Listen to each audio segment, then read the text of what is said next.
My name is Lex, and this week on Spidey Signals, me, my co-host Alex, and special guest Sir B discuss Julie Taymor, Glenn Berger, and Roberto Aguirre Sacasa's Spider-Man, Turn Off the Dark, goblinized Elon Musk, and sets so bad they cause eye pain.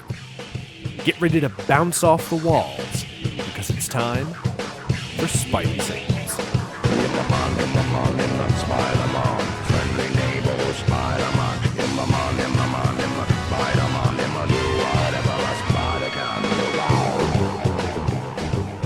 Welcome back to Spidey Signals, the podcast where two guys with the same name talk about Spider-Man.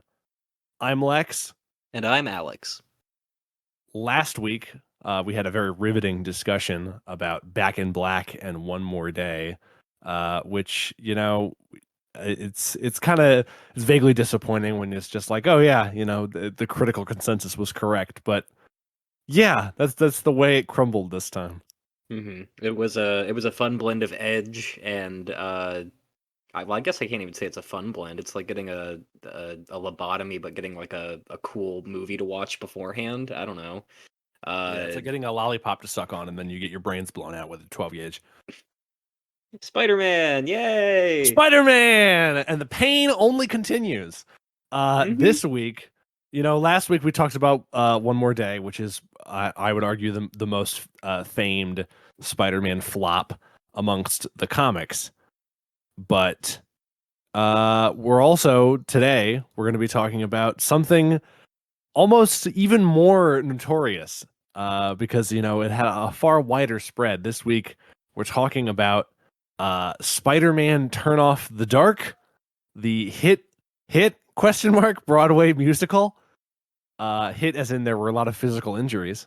It was a hit in that manner. But we're going to make a lot of jokes about that. Before we get started, I got to introduce our guest here. He's a very good friend of mine. Is a streamer, man. Does a lot of other things. It's Sir B. Get in here, B. Get in here. I've been strapped down to the chair already, so I don't know why you're telling me to get in here. We got our Spidey Signals goon squad dripping your water into your eyes to keep them hydrated. So as we hold them open, making you watch this. I greatly appreciate that. You say this to the person who voluntarily watched this show 4 times. 4 times for a completely superfluous thing that we did not tell him to do. But we will get to that later. B, tell the people who you are and what you do and why you came on this stupid program. Hi, my name's Sir B. I'm a man of great hubris who never learns from his mistakes. But in my spare time, sometimes I do Twitch streams on twitch.tv/Sir B. You can also find me on Twitter at egronk. Yeah, thank you so much for having me on the show. As your number one Spidey Signals super fan, it's a great honor being here.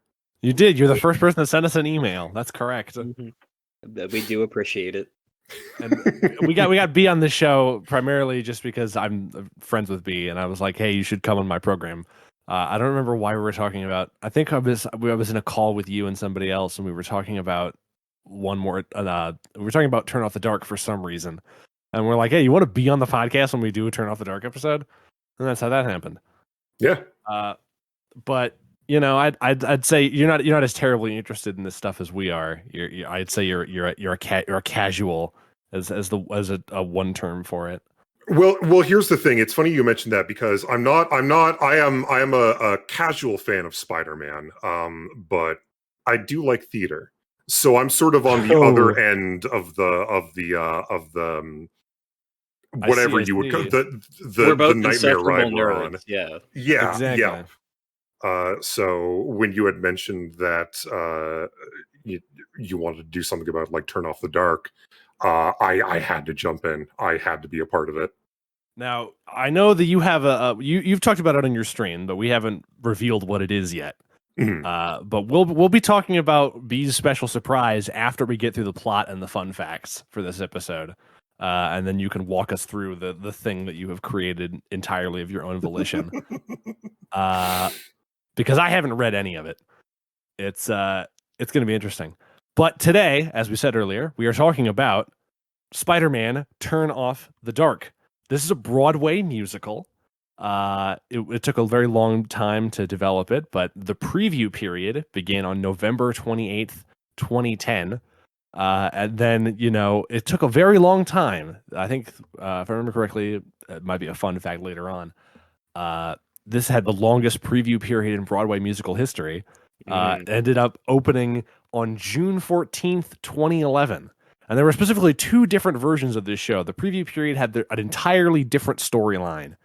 But we ended up watching a bootleg, poorly recorded audio and video of the 2.0 version, which was what was officially released. So that's the version we're going to be talking about. The book, which is like the storyline and stuff, if you don't know your Broadway terms, is done by Julie Taymor, Glenn Berger, and Roberto Aguirre-Sacasa. The music and the lyrics for all of the songs are done by Bono and The Edge of U2 fame. That's exciting. Yeah. As for our cast, we've got Reeve Carney as Peter Parker / Spider-Man, Jennifer Damiano as Mary Jane Watson, TV Carpio as Arachne, Patrick Page as Norman Osborn / the Green Goblin, Michael Mulherin as J. Jonah Jameson, Ken Marks as Uncle Ben, and Isabel Keating as Aunt May. And lastly, this show had a budget of $75 million, which is compared to like some of the movies we've covered is not a whole lot. We've covered movies that had $100 million budgets, but it's way more than Into the Spider-Verse cost. So that's our high watermark here, and not a great return on investment that these people got. Yeah, no. One thing to note, especially with that, is like with a movie, you sink $100 million into a movie. That's what you spent on the movie. It can keep making money forever. That $75 million was to keep this show like neck afloat above the water for a few months to like a year and a half ish or something like that, and it will never make money again. The only money is on like monetization of people talking about it. Well, actually, I'd like to correct you on that because I believe there is still merchandise for sale for Spider-Man Turn Off the Dark. I could be wrong. I think they still have quite a bit of merchandise left over, and I'm sure they do. It's sitting in a warehouse somewhere, covered in mothballs. Right. Honey, I got you the original Broadway cast recording of Turn Off the Dark on vinyl. Awesome. Well, I know what I want for Christmas. Make it happen, Sony. Put that under your Christmas tree. Your vinyl copy of Turn Off the Dark. But I guess we can life support. We could sort of talk about our personal experiences here. Alex, do you have any personal experiences with this Broadway musical extravaganza?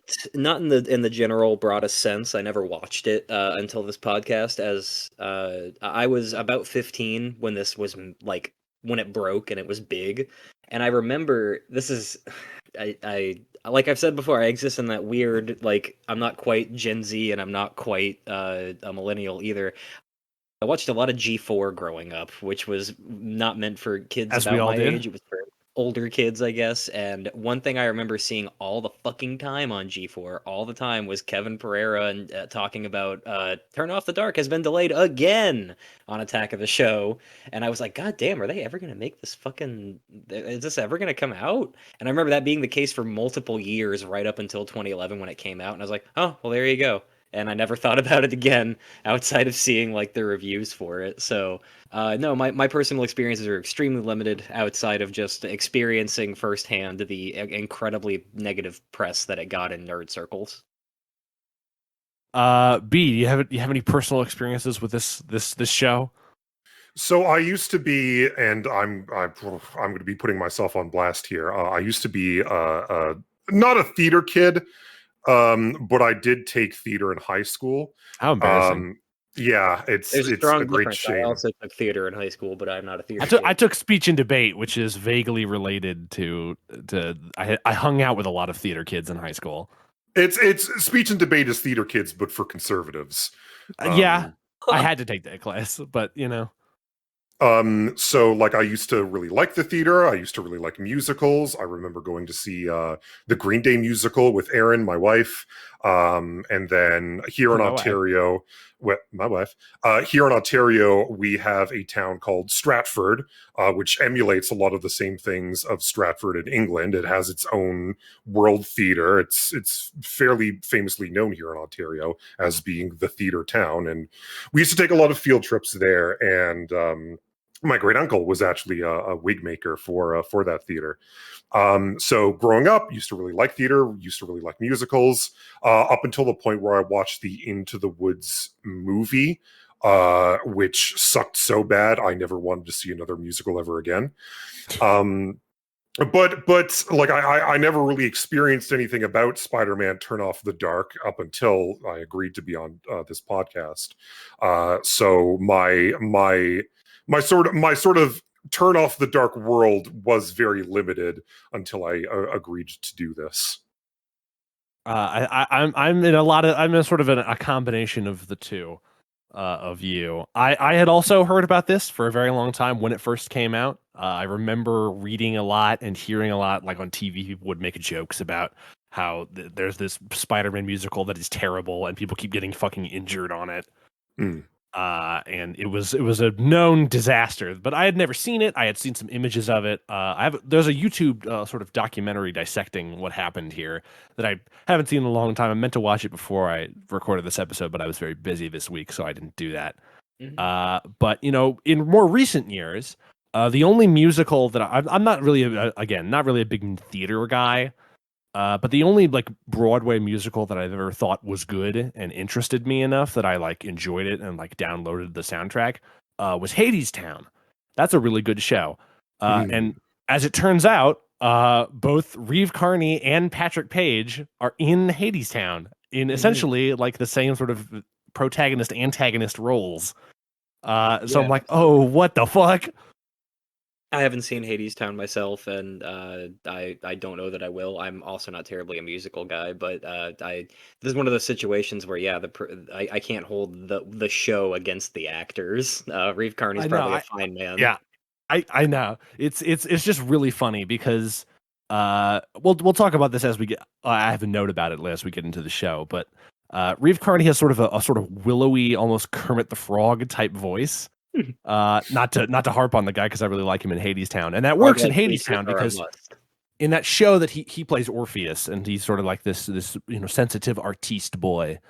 But here it just does not work, and it's very funny. But we'll obviously get more into that as we start talking about the plot of this program. So Alex, fucking take us away. Absolutely. Spider-Man, Turn Off the Dark. We begin with the set piece of where do I start with the set piece? Do I start with Arachne? What the fuck, man?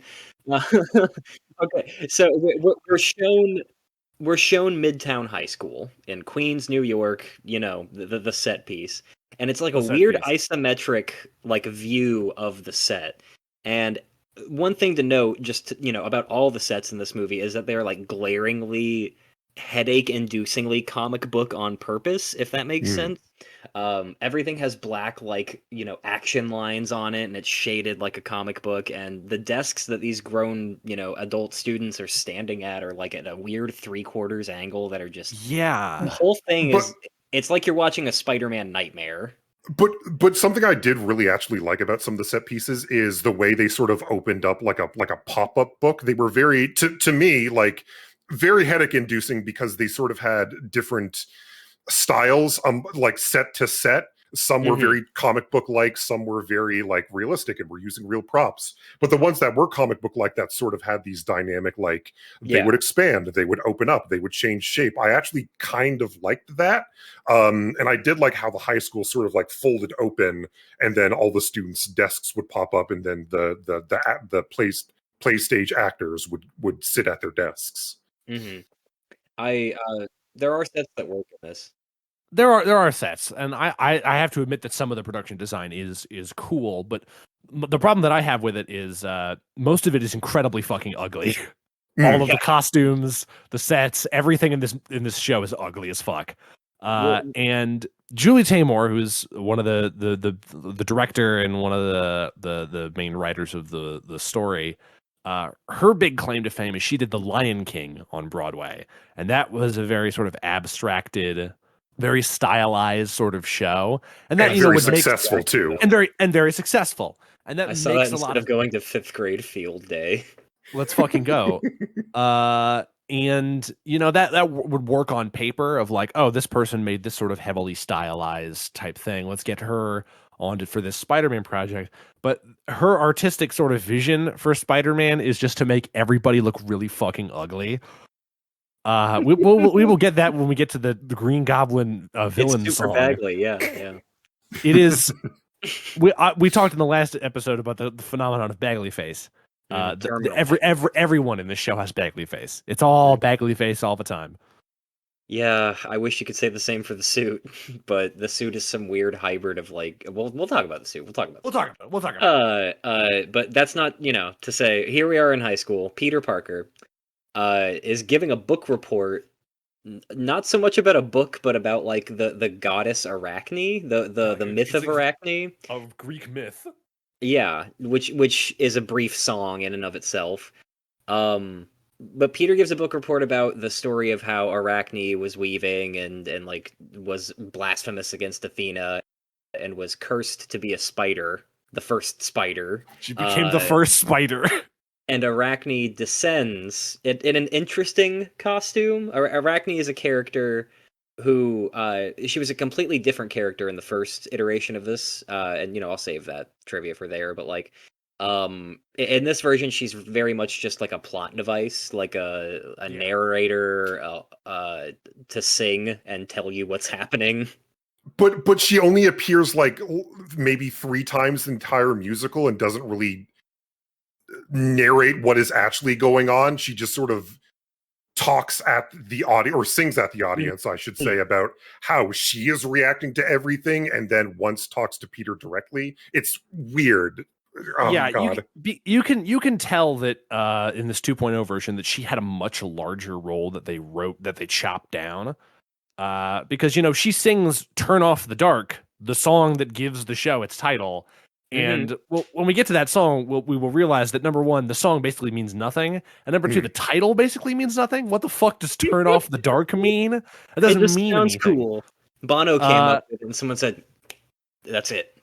That's it. And she's almost like turn off the dark.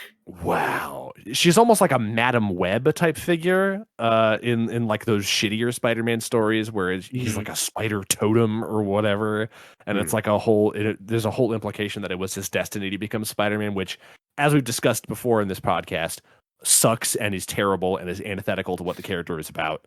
And as soon as I saw her, I'm like, they're going to say it was his destiny, and they do. Yeah, of course. It's his destiny to turn off the dark. To turn off the fucking dark. Arachne descends to the stage with like acrobatic curtain swinger effects in the background. People, those kind of acrobat people, and tells the audience her story essentially, and leads us to the song "Behold and Wonder." I, in my little synopsis here, wrote a little asterisk for every time a song kicks in, just to note where they are. I'll be honest with you guys. I remember 0% of these songs. I kind of remember "Bouncing on the Walls," maybe. "Bouncing Off the Walls" is the only song that I remember because it has the funniest ending to any of the songs in the entire show. Right. And yeah, just immediately getting this out there before we start turning into a broken record. All of the songs in this show are dog shit. They're all terrible.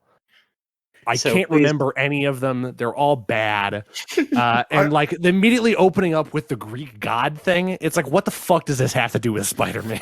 I think we all walked away from this musical with remembering one song, but it's like the song we hate the most.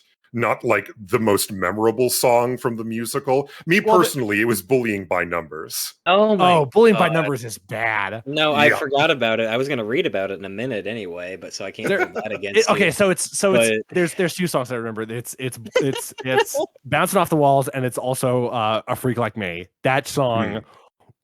Oh, when we get to that part, it's gonna be magical. All right, we gotta keep going. Yeah. I'm sorry if you're a musical fan and you were waiting all this time to go, ooh, I wonder what their opinions are about these songs.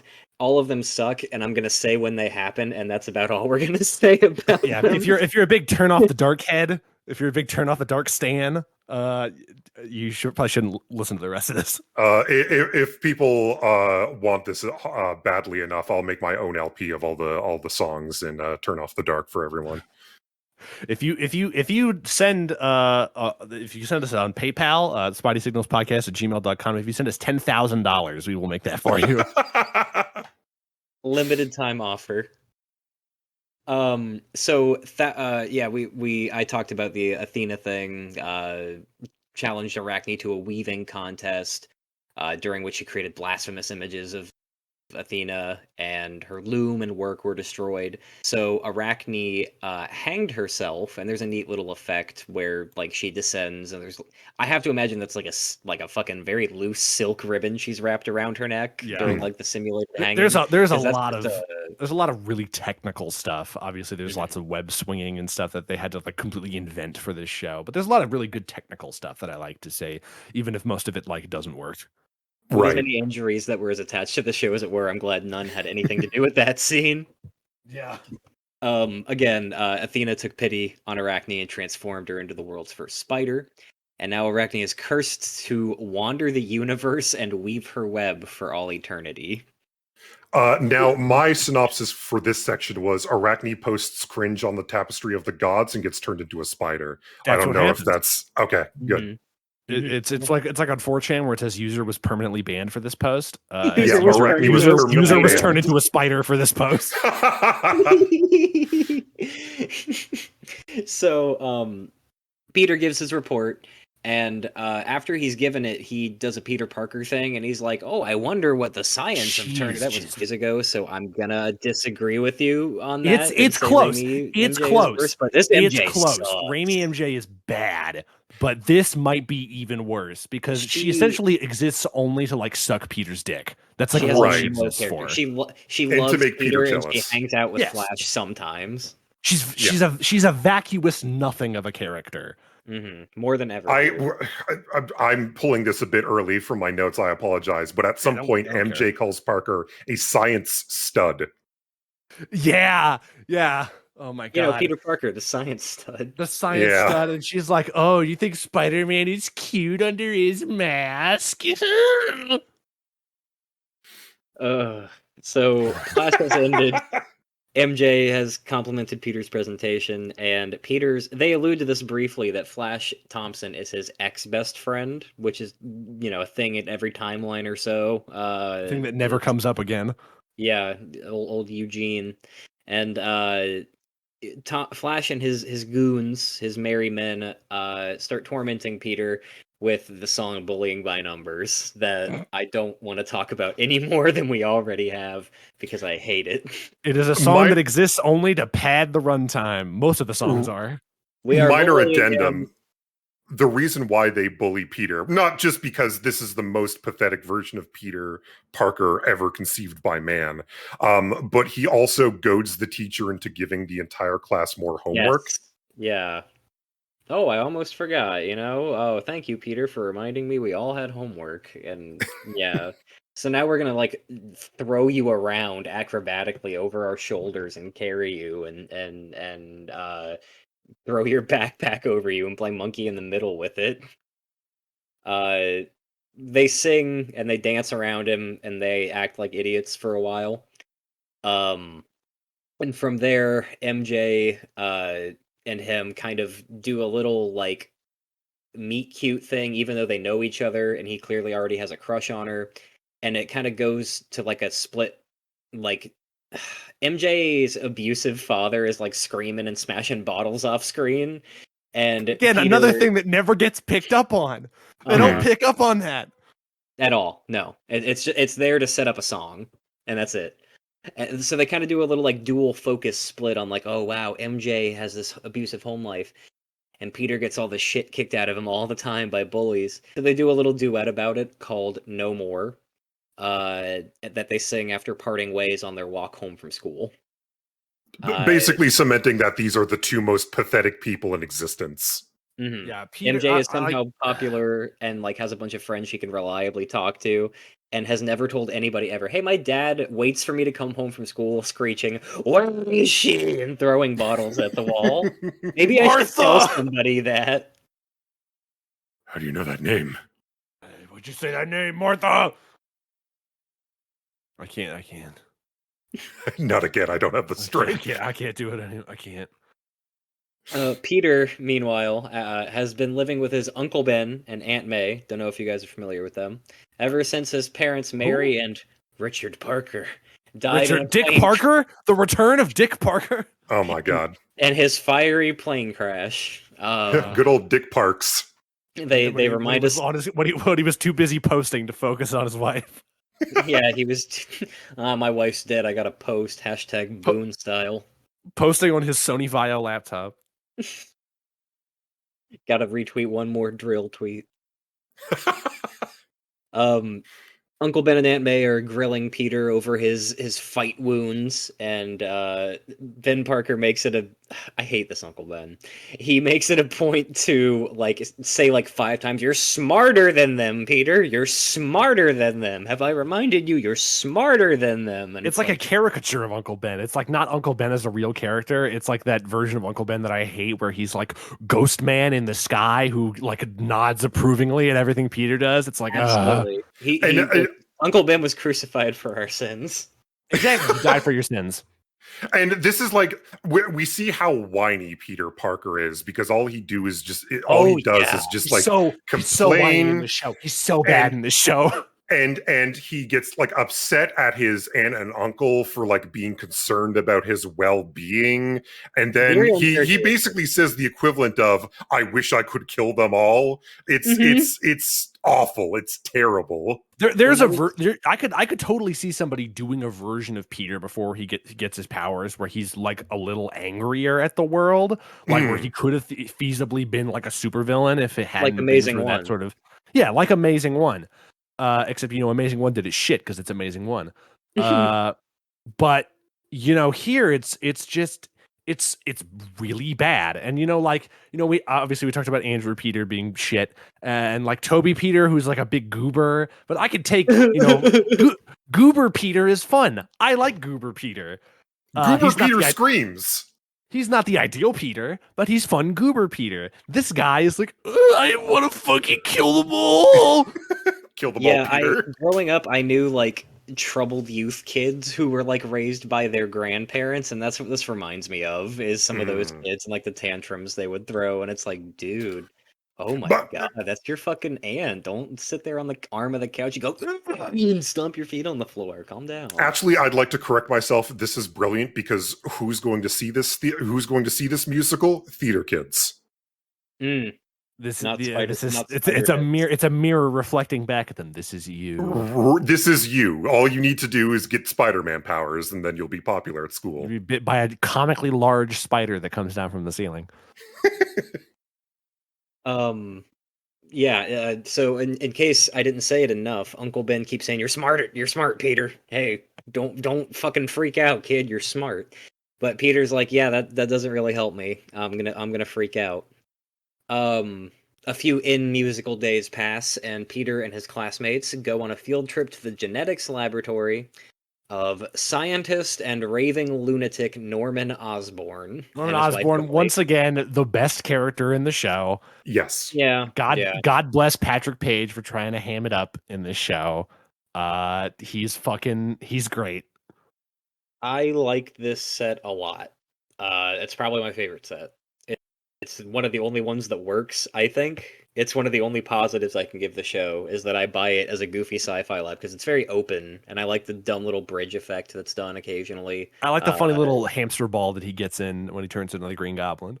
Oh, the 3D space ride, yeah, the space Yeah, rings. he gets in the hamster ball from the hit video game Rolled Out, and he gets in the ball and turns into a fucking green lime tomato man. Now, actually, I'm going to be on the opposite side. I don't like this set, and the reason why is because it's very static, and I feel like it's far too open, if that makes sense, because the only purpose it serves is to just have a bunch of people on it dancing at once. We have the students, and then later on we have the secret masterminds behind Oscorp, which we'll get into in a bit. The suit goons, the Tumblr sexy men, when they release them on stage, it's like there's not, for me personally, I think there's not a whole lot going on with the set. There's not a lot that sort of creates this dynamic perspective compared to like the original to the first scene with the classroom. Yeah, and I'm going to be the centrist here. I don't remember any of the sets in the show. Enlightened centrism in full display. Horseshoe theory is real. They all blur together in my mind. It's a Venn diagram and just Lex is right in the middle. Lex, you truly are the wisest human. I live in a cave behind a waterfall, and I haven't jerked off in 10,000 years. The semen retention has made my brain massive. I'm gonna go write Spider-Man, turn off the dark. You know everything about Spider-Man. This is true.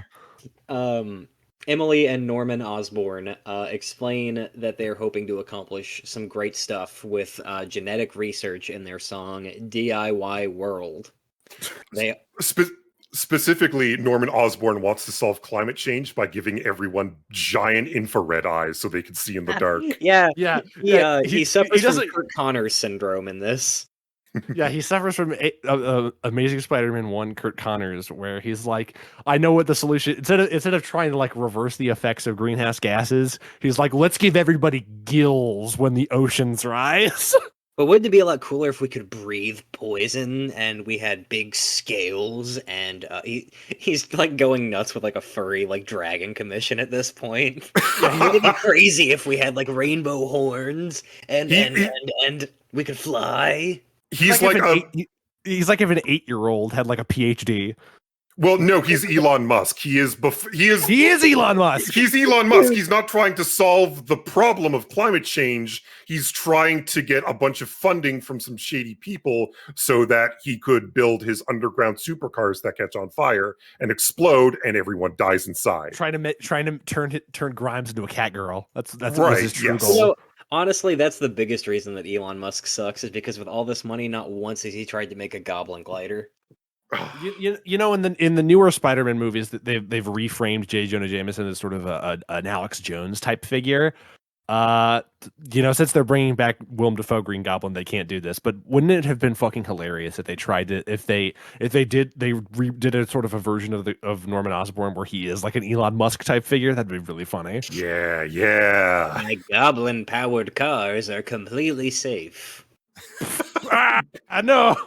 They won't explode because they're not made of bombs, I promise. They won't turn you into a goblin man in their terrible accidents. Oh my god, I'm a goblin man. My son! The steering wheel was full of goblin powder.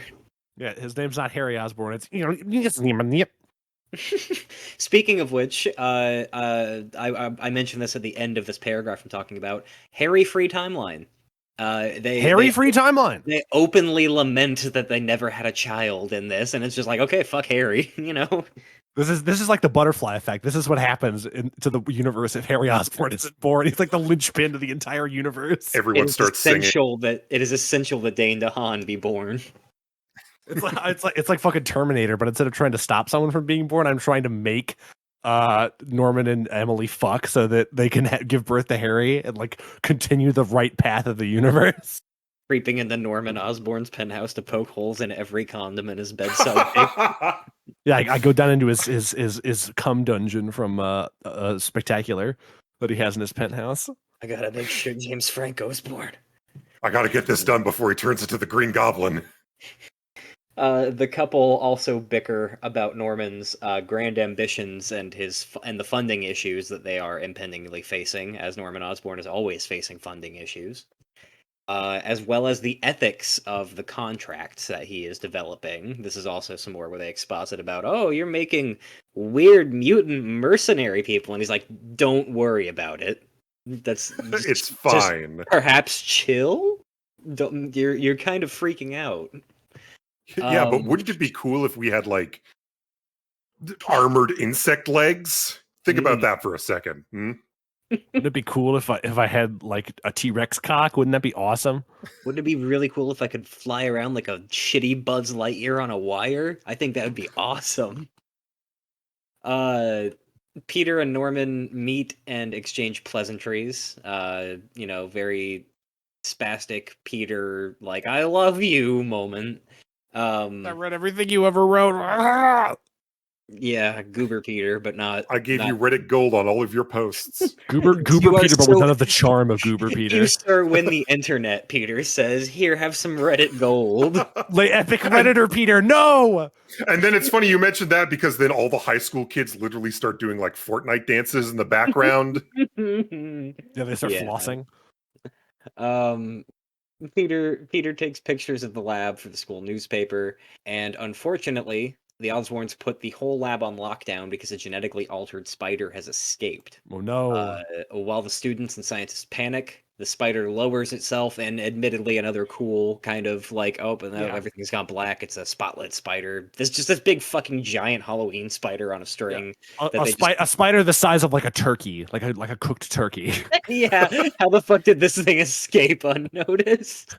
It's the size Unfortunately, during the genetic recombination, it grew 8,000 times its own size. It's the size of an obese house cat. We expect that turkeys are going to go extinct within the next 5 years, so we've done the next best thing. Spider with meat. While the students and scientists panic, the gigantic fucking spider lowers itself onto Peter's shoulder and bites him, briefly taking us through the song Venom. Norman... Go and get him, Venom! Venom. Venom, aw. All men are friends. All men are friends. Norman loses his shit over the missing spider. Very brief shit here. I don't detest this origin story. This like, oh, he got bit by a spider. This is the quickest way to do it. You know, we don't need to see the Just spider get it out of the way. It's done. We go from here back to the Parker household, where Ben and May are discussing Peter possibly needing to see a doctor because MJ has come to check in on him.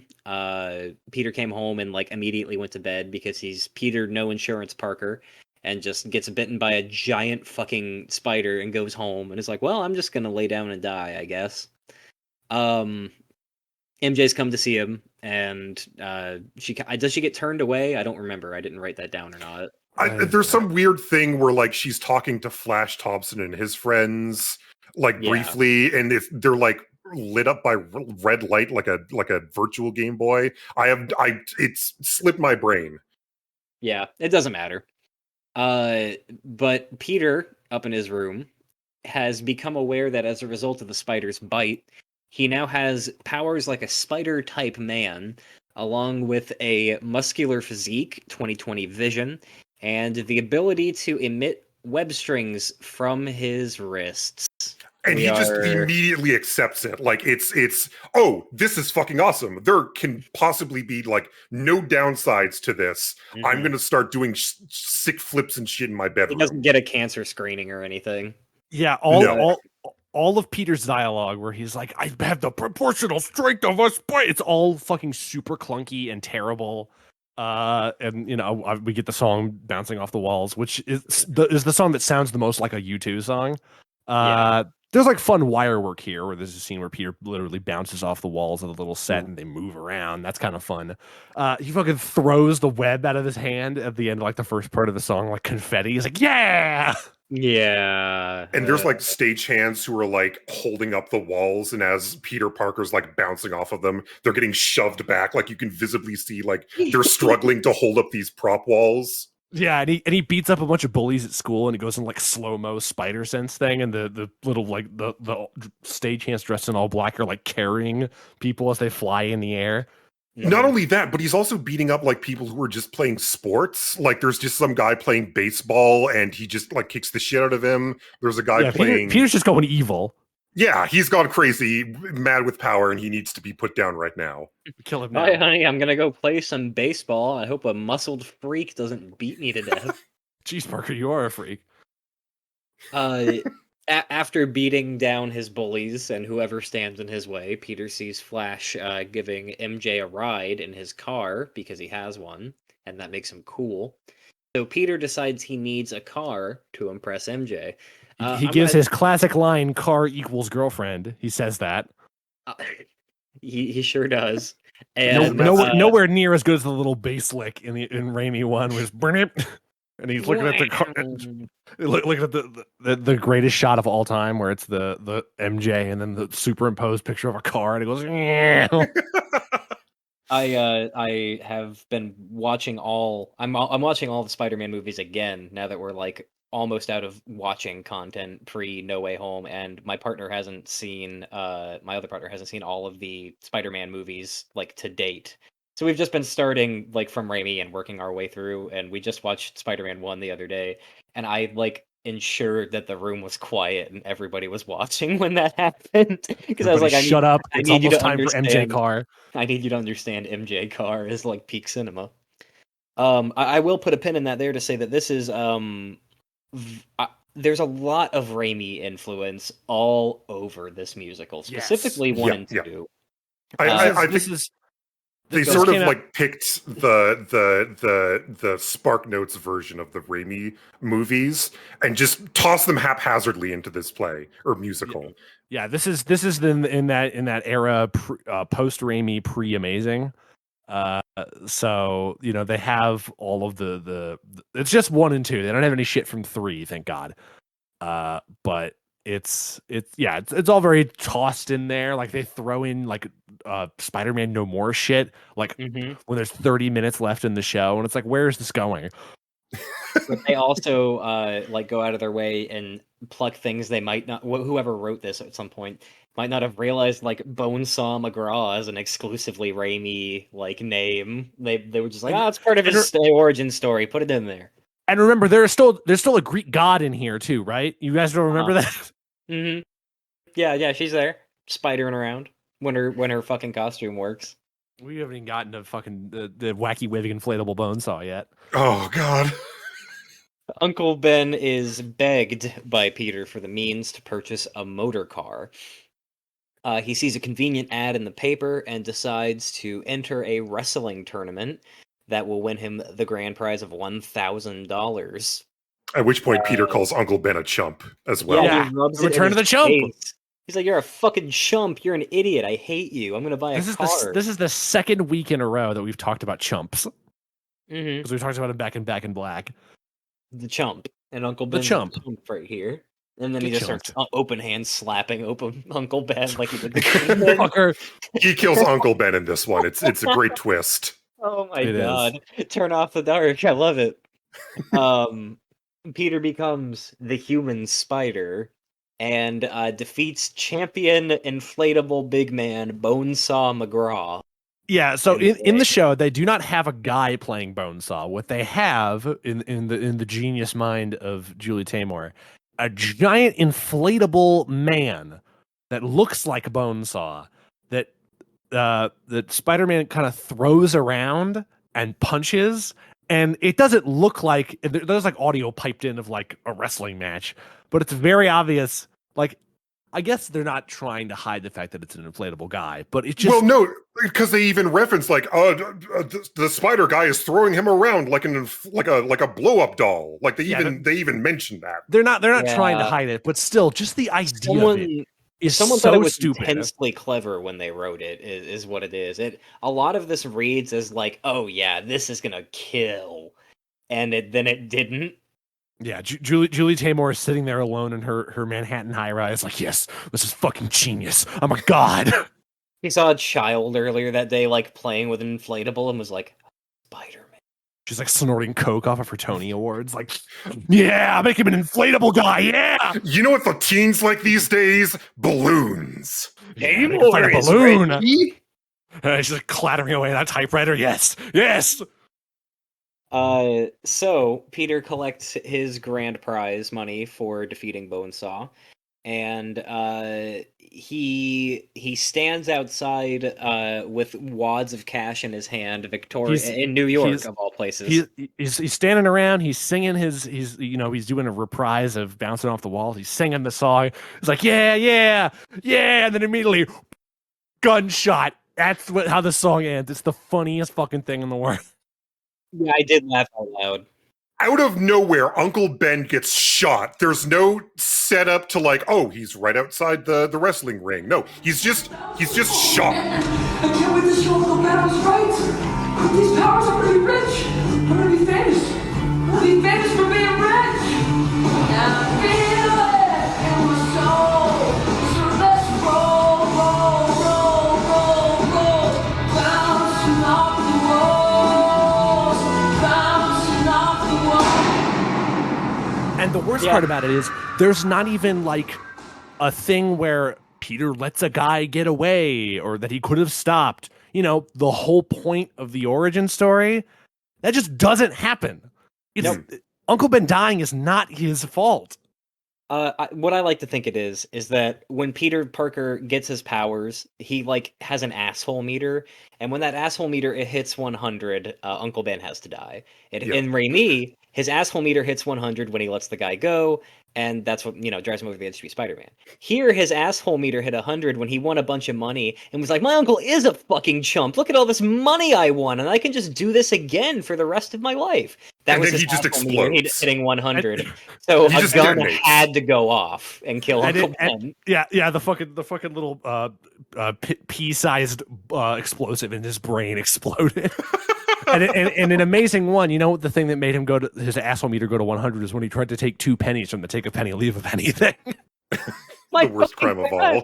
You're exactly right. The he wanted to buy his chocolate milk, and then Ben was teleported to where he had to go and be like, "I'm going to take this guy's gun now." You're exactly. No, you know what? It might not be when Peter Parker becomes an asshole. It might be when he just gets any amount of money. Like as soon as he has any measurable amount of wealth, no matter how paltry, Uncle Ben's dead. I had a father. His name was Ben Franklin. Am I right? he pulls out a $100 bill and just shows it to Norman and waves it in his face. God damn. Like what I got for Christmas. My God, $100. So yes, there's the crack of gunfire, and Peter teleports home to learn that Uncle Ben has been shot by a carjacker, and there's like a stock scream that goes off. There's two stock screams. Yeah, you would know. They're great. and Peter's like, "Oh, this is my fault. It's all my fault." And he runs away, even though it's not his fault at all. It was just like an accident. I could have stopped this. No, you really. No, you couldn't have. There was no way you could have stopped it. If only I was home inside Uncle Ben's house where he was shot by a carjacker in his house where he lives, not inside a car. If only we had public transit and people didn't have to carjack and I didn't have to buy a car to impress MJ. This is the metropolitan system's fault. It is literally impossible to just even in the Amazing movie where they fuck up the origin really badly, they still have a guy that Peter kind of vaguely lets get away who then shoots Uncle Ben. This guy, he doesn't even exist. Mm-hmm. You could have just easily, it would take you 2 minutes to write a scene where Peter lets a guy go. It's not hard. Yeah, absolutely. Who shoots Uncle Ben? This guy carjacked a car and then got away that night, and he's like, "Oh yeah, I shot some guy," and that's just the end of his story. Peter doesn't go after him and realize what he's done or anything. It's just the whole point. The whole point of it. What point? What are you talking about? I'm sure the police of New York will stop that carjacker. This was all Julie Taymor's coke bender. And the reason I'm pointing at Julie Taymor, the reason I'm pointing at Julie Taymor specifically is because she wrote the original version of the show. Then they got Glenn Berger and Roberto Aguirre-Sacasa to come in and do the rewrites. But even with the rewrites, it's still shit. Mm-hmm. Oh yeah. Ashamed of his selfishness and realizing that he's powerless to save his dying uncle, Peter sings "Rise Above," which is a thing Uncle Ben told him to do about half as much as he told him that he was smart, but still, that's a huge number. Also, doesn't say great power with great responsibility, even though that's the thing that Uncle Ben says. Peter has an emotional encounter with Aunt May, unaware that Arachne is back and watching over him. And he encourages him to use his gift to defend the innocent from evil. Yeah, and she tells him how to make the costume. It's like, it should be red like all the sad people, and blue like all the people that die. And it's like, what the fuck? It's red for the blood of Jesus Christ and white for your pure white skin, Peter. It needs to be red for the heart of every innocent that bleeds, and blue for the Mets, baby. Let's go. Let's go, Mets. Love baby. the Mets. Love the Mets. Love the Mets. Mets. New York, baby. Yeah, it's Sing a song about how you made the costume. It's really fucking stupid. And then we get the costume, which looks bad. Yeah, it looks like a theme park costume. It looks like they're trying to basically do the Raimi suit, but they can't do it 1-to-1. There's some bits of it that I like sometimes on the legs they have like a sort of almost spray painty pattern looks good. The spider looks like somebody's back tattoo from 2002. Yeah, as a Raimi suit defender, I hate this suit. Bad. Well, because it's like there's nothing that pops out from it. It's a skin tight suit. It's a morph suit basically. Yeah, and it had to be that way to wear it for a musical. Yeah, there's no textural things that make it look different or anything that pops out of the costume. It's like a $20 Lycra suit that you can buy, on Amazon or whatever. Oh yeah, sure. It's a Halloween costume basically, because it's even got like the airbrushed muscles and stuff like that. Yeah, it sure does. Okay. So now that we've mentioned the costume, we get to mention the swinging and the webs. Here we go. The swinging that we don't really even get to see a whole lot on this bootleg that we watched, because the guy who recorded it kept I guess he was worried that Spider-Man was going to see him recording the show, so he kept trying to hide kill him, trying to hide the camera. Like the whole final battle when we get to later between the Goblin and Spider-Man, he has the camera pulled down, he's worried that they're gonna spot him and go, "You man recording." I think he even just ducks behind the person in front of him, behind his head. It almost added to the humor of the show, was just this incompetent man trying to record the show. Can you imagine going to jail for recording Spider-Man Turn Off the Dark? That'd be so embarrassing. You get kicked out by a New York cop and he just laughs at you for trying to record this piece of shit show. I killed 30 people. Yeah, well, I taped Spider-Man Turn Off the Dark. My God. Yeah, Peter begins swinging through the city on his webs. I don't know exactly how to describe the effects. I watched the same documentary Lex was talking about earlier just the other day to kind of brace myself for the history of this. It's interesting the way that they do it, but it's not. It's just why I don't know how to the crowd wire stunts. It looks cool and fun, but also you put way too much effort for this piece of shit. Right. There are some really cool technical things, they had more than one Spider-Man actor for these scenes when he's swinging back and forth from the building, so it gives the illusion of he's swinging really quickly when really there's just more than one Spider-Man going back and forth. Mm-hmm. Which, if there's got to be at least one time where they timed it all fucked up and it looked awful. I would. Yeah, there's now two Spider-Men. Dude, I wish that it was way easier to record Broadway shows, so you could just see a whole highlight reel of all the terrible shit that happened during the show instead of just having to hear about it. Yeah. Yeah. Spider-Man swings through the city on his webs, fighting criminals and saving innocent civilians. During the song New York Debut. The Daily Bugle begins to publish articles about Spider-Man, while Peter is hired by editor-in-chief J. Jonah Jameson as a freelance photojournalist. Now, Jameson, who was dressed like the Kingpin for some reason. Now, two things I want to mention. When Spider-Man is swinging back and forth from the city, there's one part where a giant prop Spider-Man catches a giant prop baby. I missed that.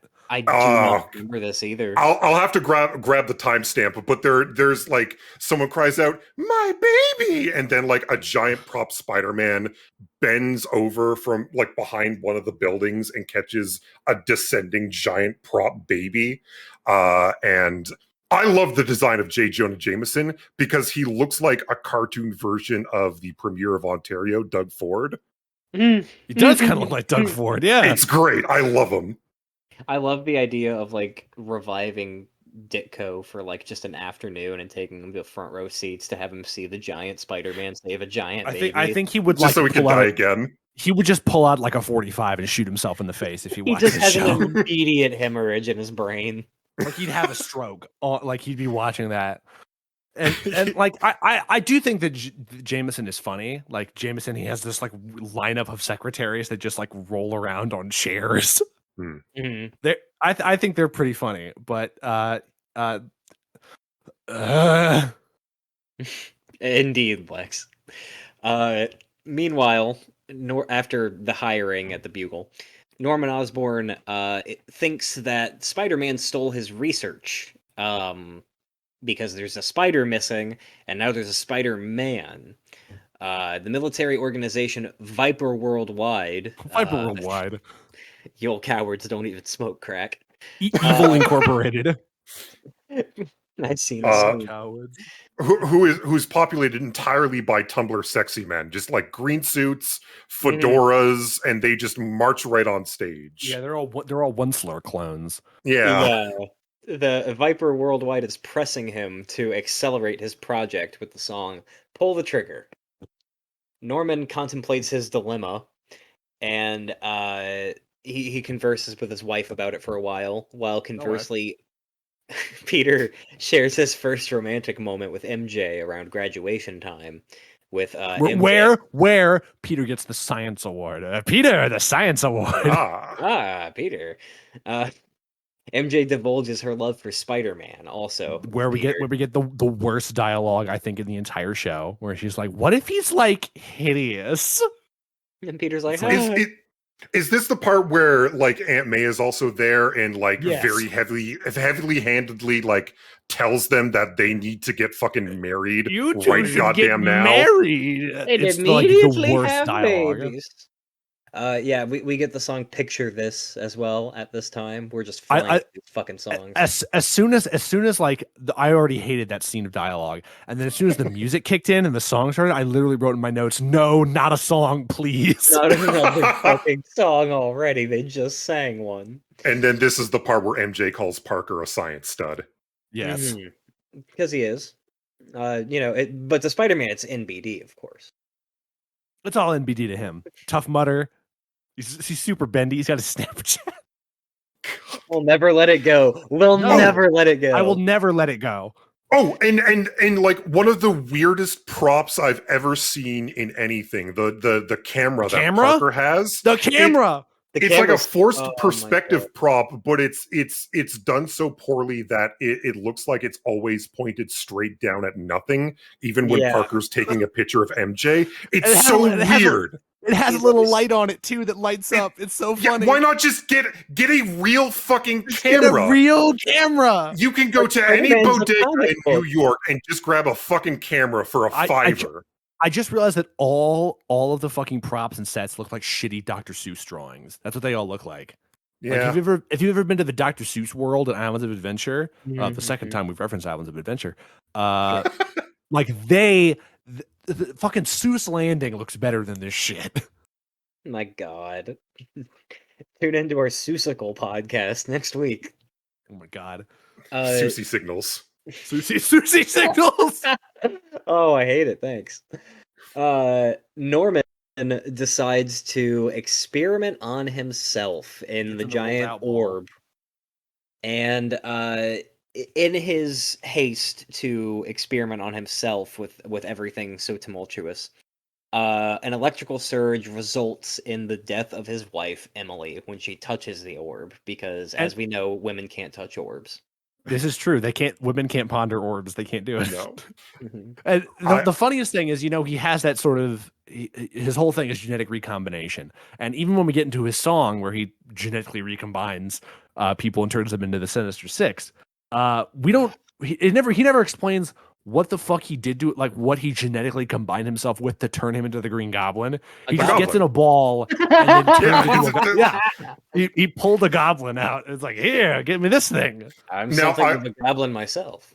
I want to read off my notes for this one. Osborn rides a space ring ride so hard his wife dies and he turns into the Green Goblin while MJ and Peter make out directly above them. Because in this scene, they're in like the sort of walkway in Oscorp lab, like directly above them, but they're talking as if they're elsewhere.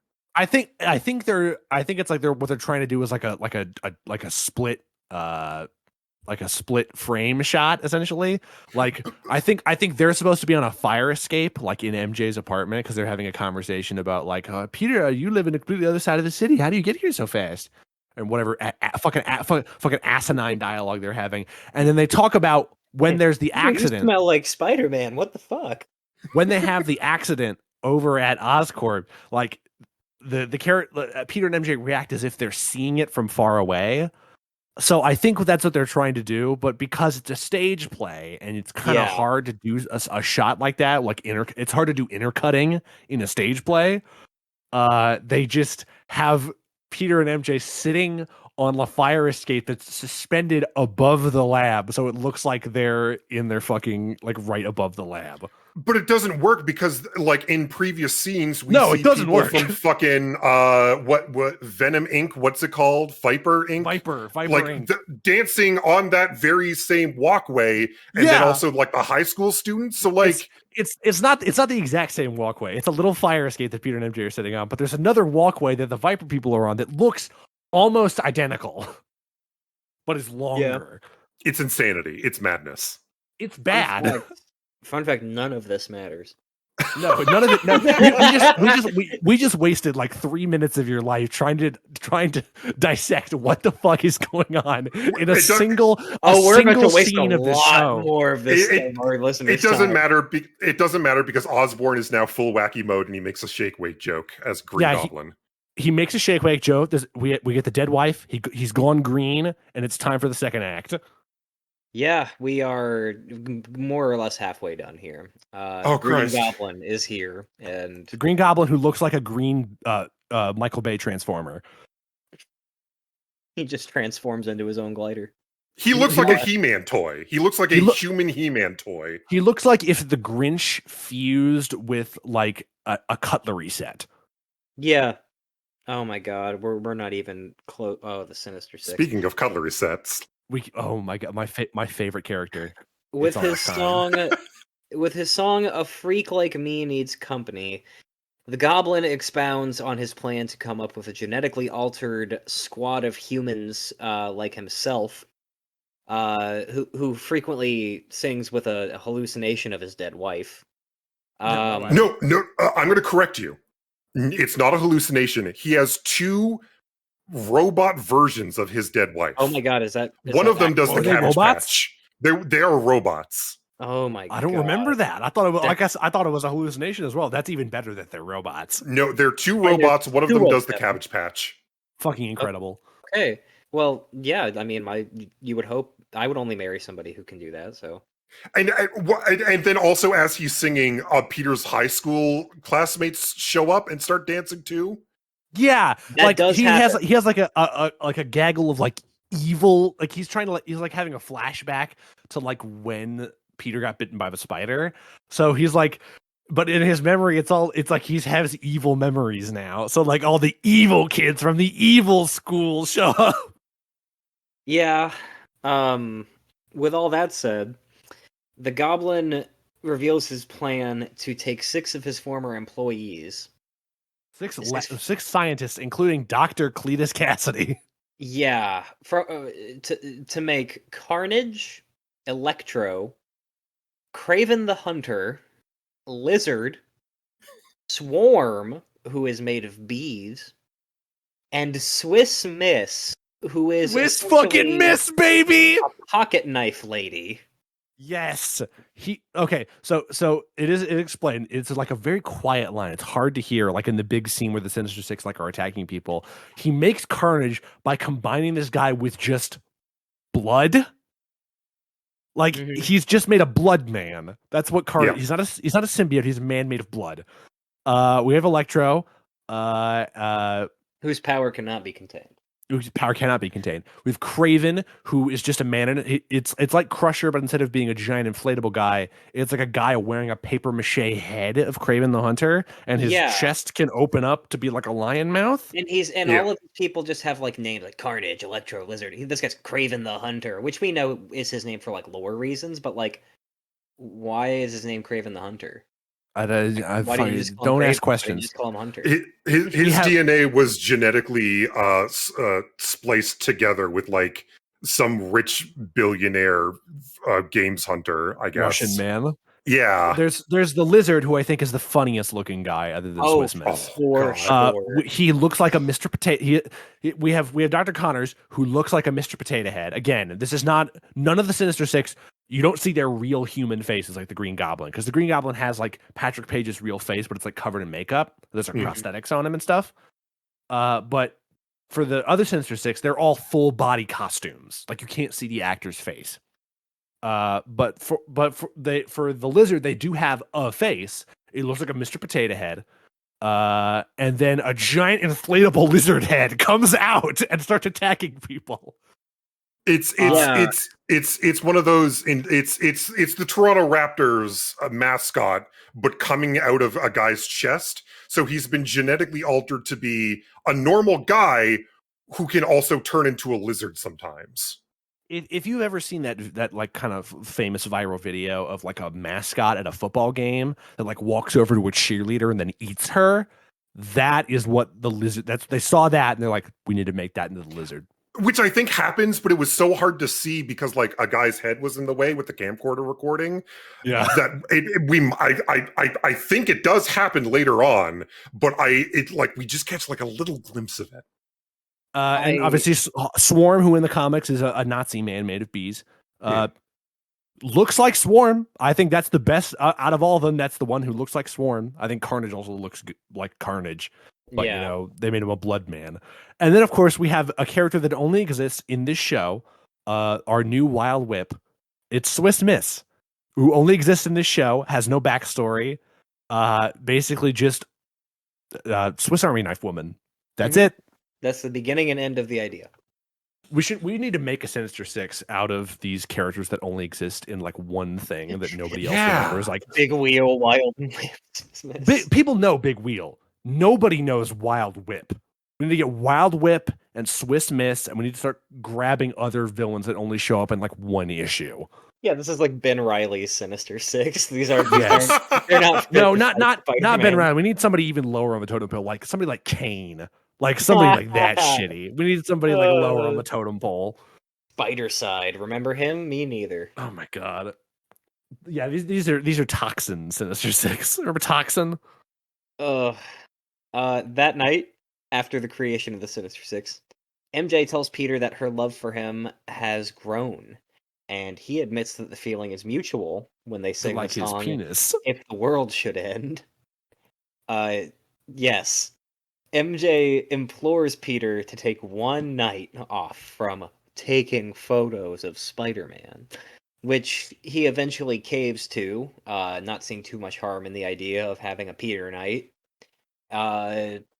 However, it's the worst possible night to have a Peter night, and the Goblin and his new alliance of criminals, his Sinister Six, go on a rampage through New York, set to the song Sinisterio.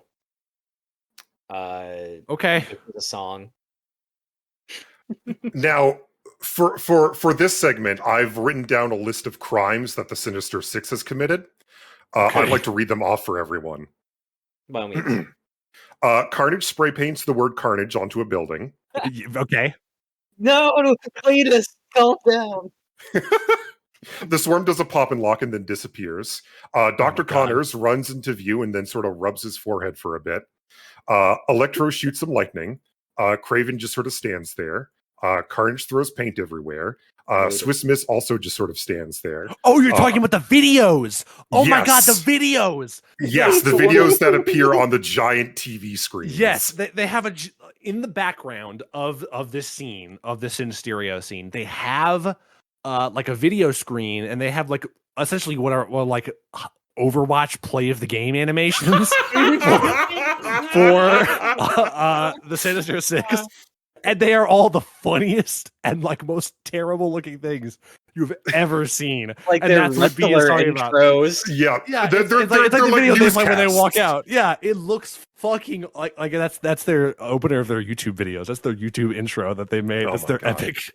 That's their sports team, their gamer sports team logos. Carnage looks at the camera and throws a Minecraft diamond into it. I can't believe it took me that long to realize that's what you were talking about. Oh my god! Yeah. So Swiss Miss just sort of also stands there. Electro shoots some more lightning. The Swarm once again does a pop and lock and just sort of like disappears. Dr. Connors turns into the lizard and does a spin kick. And then the last two. Electro blows up a building, and then Swiss Miss destroys the Statue of Liberty. Oh my god! That's a severe escalation from loitering and graffiti. Swiss Miss pulls out a giant pair of those little tiny scissors that come in Swiss Army knives and cuts the head off of the Statue of Liberty. My god! And then the Sinister Six just sort of like start chasing people. That's it. Yeah, Fuck. like they do. God like damn they it. do. Fuck. You know, the Sinister Six. Swiss Miss. Peter is given tons of grief from JJ for taking a night off and getting 0 pictures of the criminals or last night's events. So Peter takes off to take care of business. The Goblin arrives at the headquarters of the Daily Bugle and tells Jameson to print his plans of dominating the world through genetic mutation. The Goblin also tells Jameson that he gave life to Spider-Man, making Jameson believe that Spider-Man is in league with the Goblin, and therefore giving Spider-Man an even worse image from the Bugle. I'm imagining like the Goblin puts out like an opinion piece on the New York Times, and you just like see his face in the opinion column. Like, I think we should turn everyone into mutant animals. He's got little square glasses on. Yeah, It's just like dust jacket photo, Goblin, green. Guest editor. So as quickly as they were introduced to us, fortunately, the Sinister Six are defeated essentially off screen. Like I don't remember a fight, and I don't remember if the camera's in the guy's lap. I almost want to remember a line where like, "Okay, I've defeated the Sinister Six" or something like that. Like I've done it. And he's just like dusting off his hands, like, "Oh, job well done." That happened, right? I'm not crazy. Here's the thing. There's also like a gap in my memory, so I can't correct you, but I think you're right. I can't say. I don't even remember. He's just beaten them, and we don't have to worry about it. While New Yorkers cheer him on to the song Spider-Man. That has an exclamation mark. I wanted to make you aware of that. Terrible song. I wish I could remember. No, you know what? I don't wish I could remember it, because I do remember bullying by numbers now. And you've bullied me with numbers. Get bullied by numbers. The citizens of New York cheer Peter on, unaware that the Green Goblin has managed to escape being captured. There's a funny gag where the Green Goblin leaves J. Jonah Jameson a voicemail threatening Spider-Man's family for putting away his goons and rejecting his new order. That's a kind of funny scene, except it's really long. Yeah. And feels like they just put Patrick Page out there and say, improvise. We gotta need get all more this time. shit set. We need more time to set all this shit up so it doesn't fall apart with duct tape. For J. Jonah Jameson. Yes, four. That is an invalid. Great Jameson, this better not waste my time. Now you take this down, JJ, and you predict Goblin to Spider-Man. I wanted you to join the New World Order, not vanquish it. Well, you vanquish my family, I will track you down, and I will vanquish yours. And I promise you, they won't be hanging around for long. If you are satisfied with your message, please press or say 1. Well, I guess I'll try to leave like a voicemail. I guess it is a funny scene, but yeah, it just falls apart. It's very not Spider-Man, but whatever. Well, okay. Here's the thing, because they're not making the Green Goblin. They're trying to make the Joker. He's the Joker, baby. Yeah, Who's the Joker, baby? I'm the Green Goblin, baby. Well, I'm the Goblin, baby. What if the Green Goblin could beatbox? Oh my good god! I wish I could see that fucking. Oh, I wish I could unsee that Joker video. I'm the Joker, baby. Later that night, Arachne comes to Peter in a vision and explains that she is his guardian, along with the reminder that being a hero is his destiny and he cannot escape it, with the song Turn Off the Dark. Now, my note for this one is Peter fucks the Dream Spider. Yeah. Yeah. And that's it.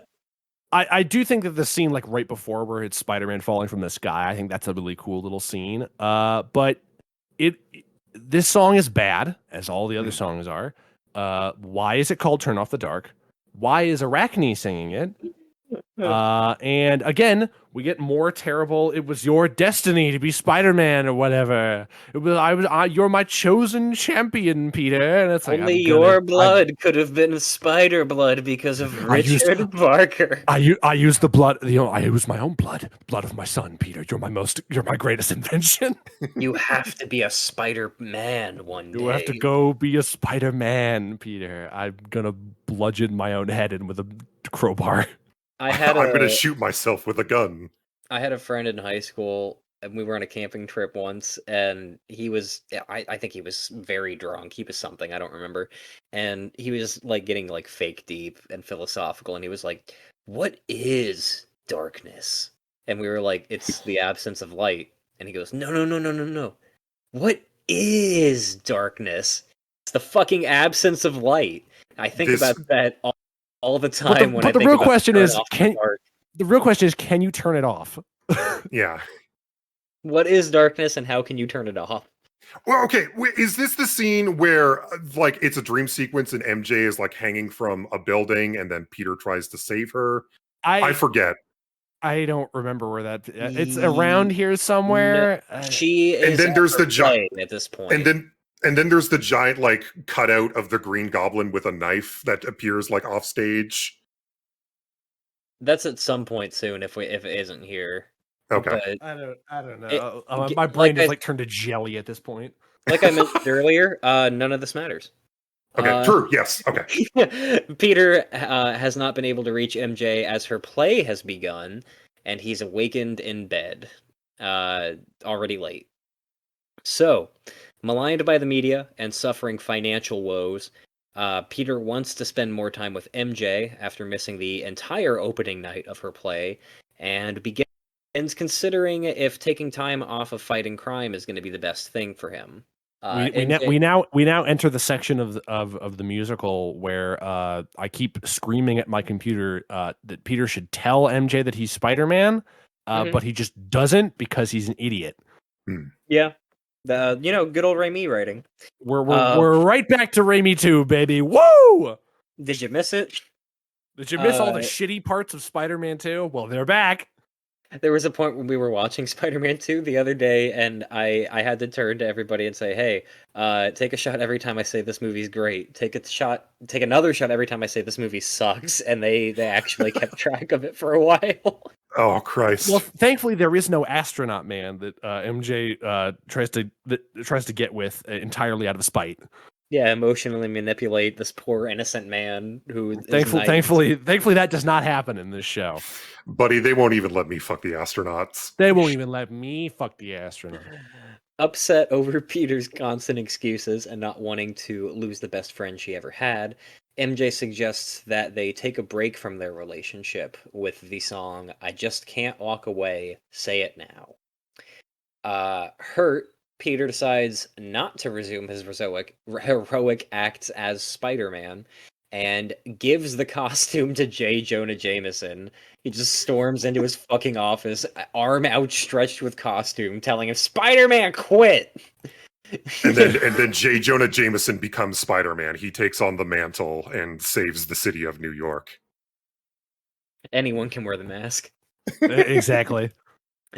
Later, MJ is at a nightclub with Peter, and Peter spontaneously and impulsively proposes marriage to her.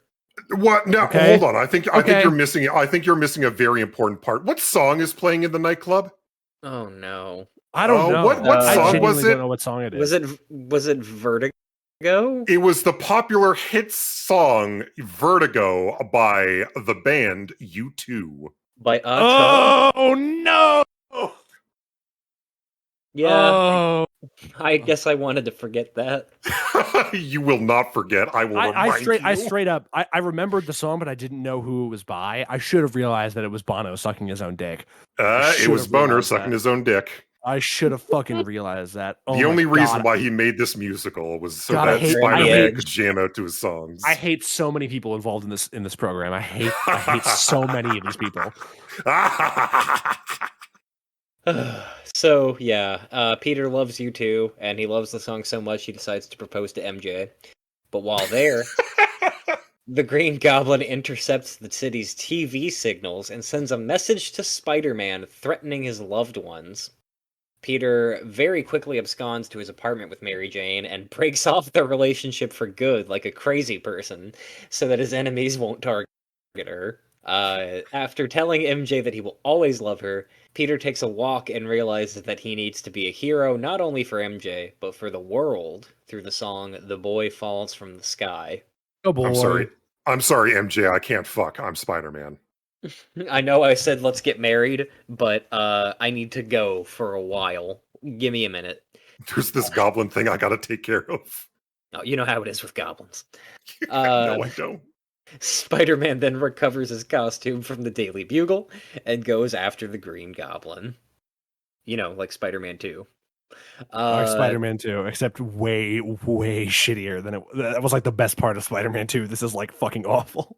We are so close to being done here. The Green Goblin, and admittedly my favorite part of the entire play so far, is sitting at the top of the Chrysler Building with a piano, just Billy Joeling around and talking to the audience. Dude's Rock. That's a Dude's Rock moment. It's very fun. I almost forgot.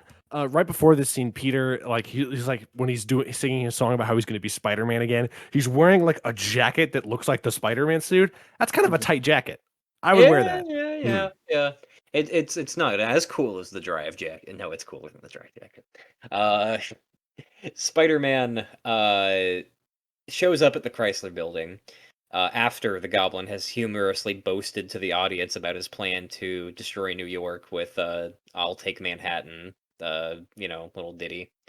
Spider-Man's there and arrives ready to fight, but is immediately identified and unmasked when the Goblin reveals, "Oh, I know you. You're Peter Parker. You were there the day that the spider was there, so I figured that out pretty quickly because I'm Norman Osborn." Peter attempts to revive the good-natured Norman within the Goblin, to no avail. Peter then engages the Goblin in combat, but before he can finish him off, the Goblin reveals that he has Mary Jane, who he is now dangling from the Chrysler Building, leading us to the aerial flying battle sequence. Which you could only see for like 3 seconds on the bootleg that we watched. Yeah, I looked up some more footage of it, and it's fine. But the Goblin just looks like Buzz Lightyear, and it's not a compliment. He's just like, arms outstretched, wings, like, oh, ee. MJ is dangled from the Chrysler Building. The flying battle takes place. It's very stupid. I don't think it looks good. There's a great accident reel on YouTube where one of like thank God there is one. And the Goblin is just like spinning in place for a while, and it's really fucking funny. I think Like you can hear someone on like a that old megaphone. woman who was getting a helicopter lift. Yeah, exactly. But yeah, this is the big sequence, and it just kind of sucks. And when it seems that all hope is lost, Spider-Man webs the Green Goblin to his piano. The Goblin does not realize this and thrusts the piano over the side of the Chrysler Building, taking him down to his death with a big cartoon green splat. Which is also, like, a ripoff of how Tim Burton's Batman ends, kind of, with the... the Goblin dies at like a Looney Tunes death. Yeah. And in Batman 89 they like do it well because that Batman 89 is like a fucking masterpiece. Yeah, but for sure. this is just goofy. It's goofy. It's the goofy goofiest shit in the world. It's the exact opposite of like Spider-Verse, because it's an animated movie, it's like complete freedom. You can do whatever the fuck you want. You can do all the kind of weird off the wall shit that, you know, you wouldn't be able to do in a live action movie or whatever. It would just look weird or whatever. But this is the exact opposite, in that live Broadway performances are extremely limiting with what you can do. And it just makes this look like dog shit.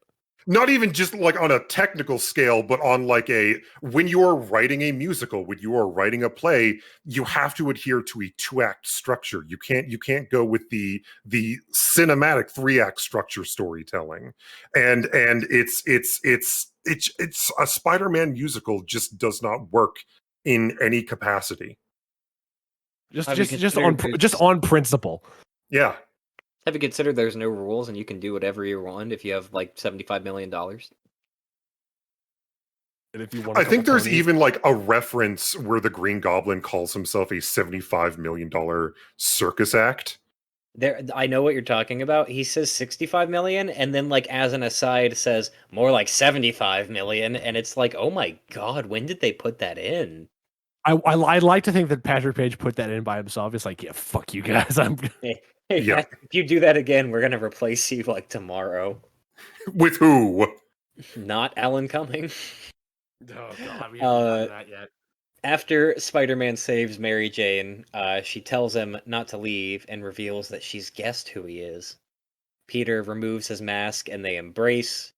The two contemplate their new life together before sirens begin wailing and Spider-Man swings away with the finale song, Finale, A New Dawn. Spider-Man swings away and he looks like SpongeBob at the end of the SpongeBob movie when he's in his wizard costume and he's hanging from the He's just dangling there. And that very fortunately is the end of Spider-Man Turn Off the Dark. Thank God we made it. We made it, boys. Woo! You say that, but I've got a little surprise. I've got a little trick on my sleeve. We got a little trick, but we got to get to the fun facts before we get into that. Absolutely. Alex, give me your humorous facts for this humorous show. There is a long and storied history of trivia and behind the scenes regarding Spider-Man Turn Off the Dark, but I'm going to keep it as concise and free-flowing as possible in interest of further events that are about to happen. So as we've talked about, this is the second version of the show. It previewed for a long-ass time. I'll get to that in a second. But many songs from 1.0 were altered or cut, such as the opening number Splash Page. Arachne's songs got hit the hardest. She lost 3 songs: Deeply Furious, Think Again, and Love Me or Kill Me. What a loss. The character of Arachne, Spider-Man classic. The 1.0 plot didn't have Arachne function as Peter's spirit advisor, but had the actual Arachne from Greek legend as the big bad rather than the Green Goblin, with the Green Goblin dying at the end of the first act. What? Yeah. Yes. There's also a Greek chorus called the Geek Chorus, made up of I knew about that. Yeah. People wearing like high schooler costumes. Arachne was also the leading lady. She had a song about trying on shoes and a scene where she sneaks into Peter's room and sings Turn Off the Dark, which is more or less the same scene here, but who cares? She also had 2 master plans, either of which she would have been perfectly fine with. Either have Peter fall in love with her, or have him kill her. Either way, she is freed from her curse. Would you call her a master planner? This is her saga. I would call nobody involved with this a master planner, Lex. That's true. I'm rubbing my temples so hard right now, like Dr. Connors in the version 2.0 of this musical. With this funny little... with this funny little head. Originally... Evan Rachel Wood and Alan Cumming, both of whom have worked with Tamer before, were cast as MJ and the Green Goblin, respectively, but the endless delays the show faced getting to the preview period led to both dropping out. Alan Cumming has since When asked about it after the fact, Alan Cumming said, and I quote, "Jesus Christ, talk about a bullet dodged." Unlike Uncle Ben. You know what? Fucking throw him up. Floops Fooglies, throw him up. Can I get a floop in the chat? You know, some floops in the chat, throw him up. The script underwent several reworks. Bono and the Edge were brought in to write new music. The original director, Julie Taymor, either quit or was fired after rejecting the changes from said reworks, and the musical had the longest preview period in Broadway history, with an astonishing 182 performances before the official premiere. Christ. Nightmare. Trouble started very early. When Bono and the Edge were preparing to sign the contracts, they realized no one had brought a pen. The Edge stepped out of the room to grab one, and when he came back in the room, producer Tony Adams had suffered a massive and fatal stroke. He was dead by the time they reached the hospital. I remember that from the documentary. That was fucked up. Holy shit. This placed program. This placed all of the producing responsibilities on the shoulders of a man named David Garfinkel, who was a lawyer and a novice producer. Oh no! Garfinkel's rise up. Garfinkel acknowledged his lack of experience and gave director Julie Taymor a great deal of creative freedom. He found this to be a good idea on the face of her performance with The Lion King. However, she'd become enamored with Arachne, and the idea of making Turn Off the Dark somewhat akin to a Greek play, complete with chorus, which didn't really work. She also made a bunch of changes to the story that didn't sit well with comic fans. So, Taymor, one of the hottest directors on Broadway, was fired from the production, and has done very little since. She filed a lawsuit against the producers and Bono and the Edge, claiming that she was not only unjustly fired, but that they used her rewrites after without giving her credit, and settled for a whole bunch of money. David Garfinkel's producing career ended with this show, and Bono and the Edge have ended up agreeing in interviews with the negative comments regarding the show and Taymor's direction. Oh my god. That's the most concise way I can put the drama. I think she won in the end, being able to walk away from this with a large sack of money. Mm-hmm. Yeah, and not an Alan Smithy credit either. So yeah. The show ended up being a massive financial loss, estimated in the neighborhood of $60 million in the red. The sheer expense of the whole endeavor meant that they would need to sell out every seat for 3 straight years to break even. Glenn Beck promoted this musical on his radio show, which gave it a little extra attention.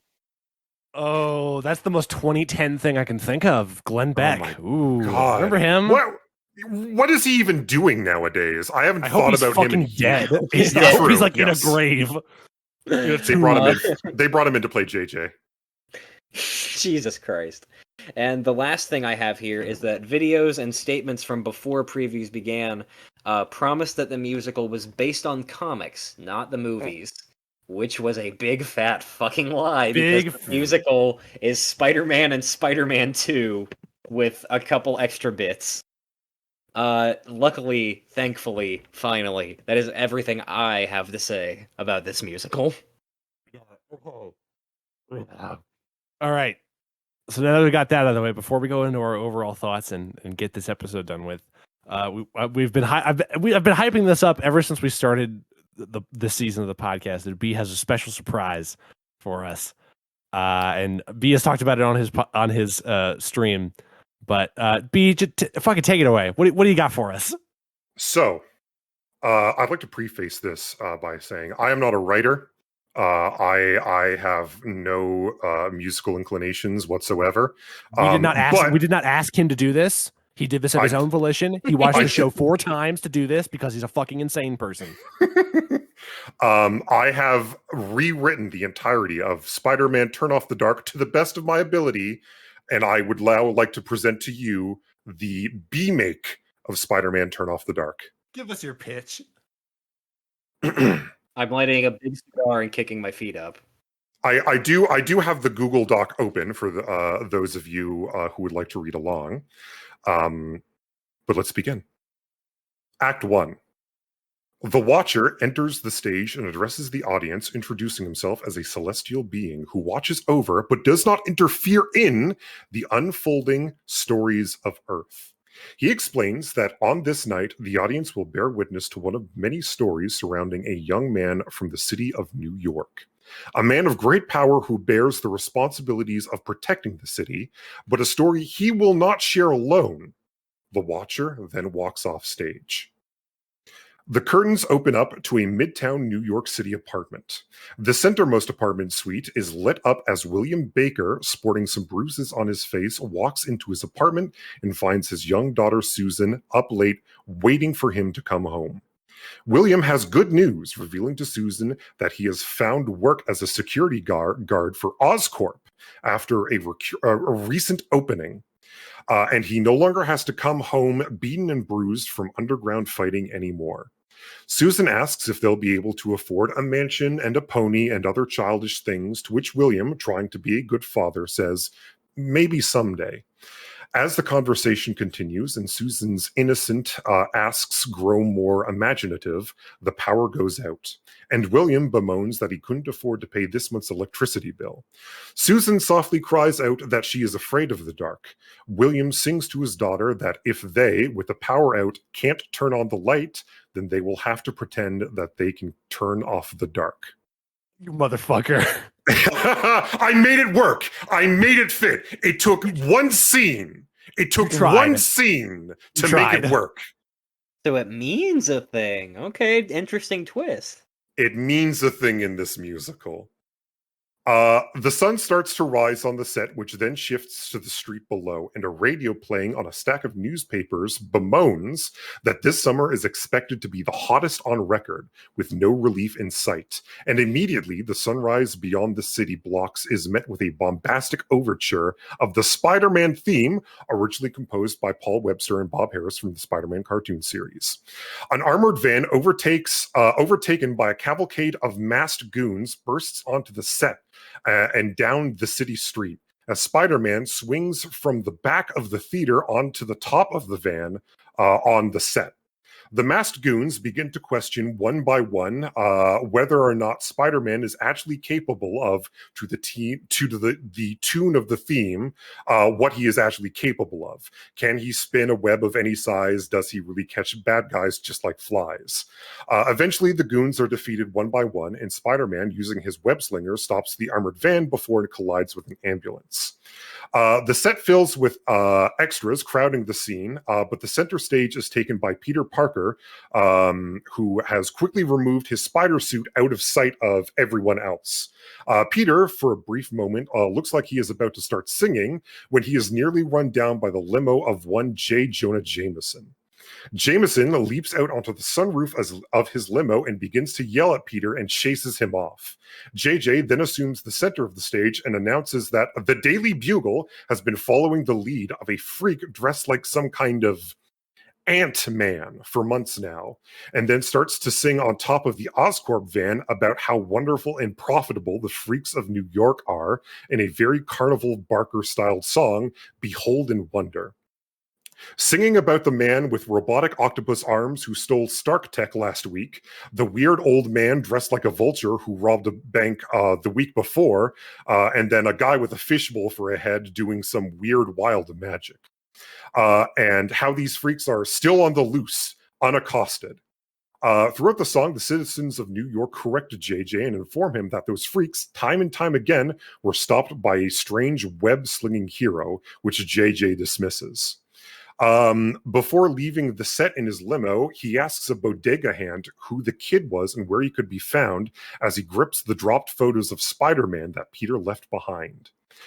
Police then arrive on scene with Norman Osborn. Norman opens up the doors to the armored van, revealing it was an armored van from Oscorp, and then produces a metal suitcase from it. The set dims to black light, and the suitcase glows in eerie purple as Norman monologues through song DIY World that the content within is the key to Oscorp's greatest discovery to date, and with it the power to genetically redefine humanity. As the song concludes, an eerie voice calls out to Norman, but he nervously shrugs it off. As Norman leaves the stage, a trail of fluorescent purple is left in his wake from the chase. Then we experience our first set change. The set changes to the ledge of the Chrysler Building, where Spider-Man swings onto set to meet with Mary Jane Watson, already waiting for Peter with a packed lunch for the two of them. The two lament at their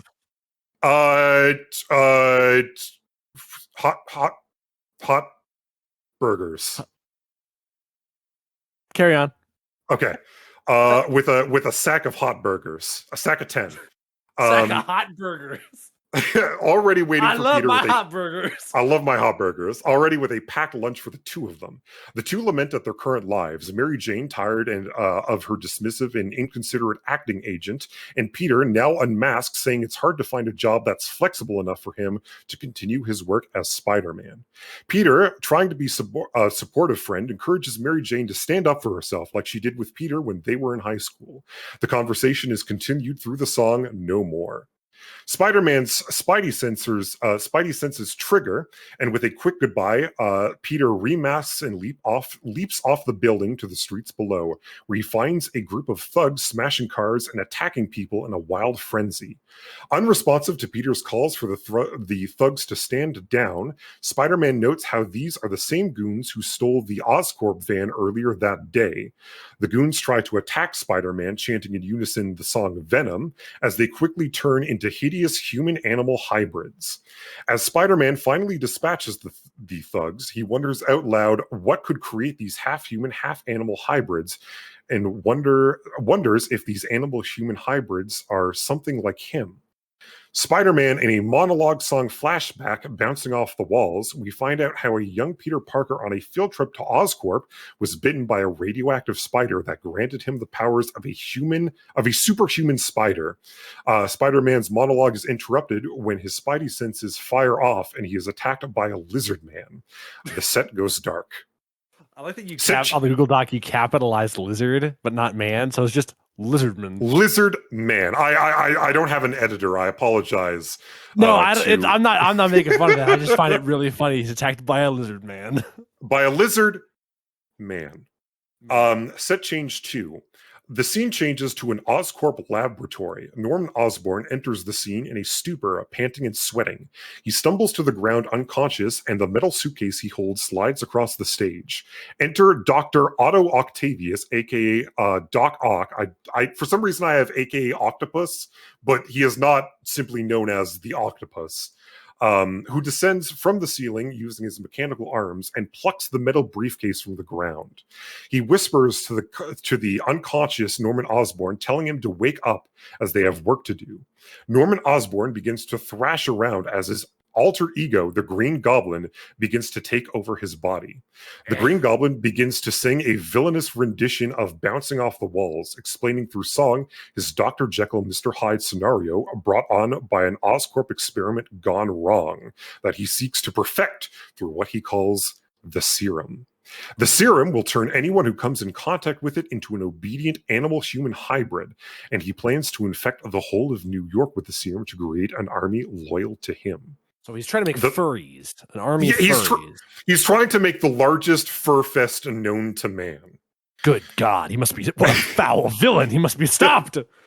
The spotlight illuminates an ankle-chained Dr. Connors that Doc Ock was keeping imprisoned for the Green Goblin.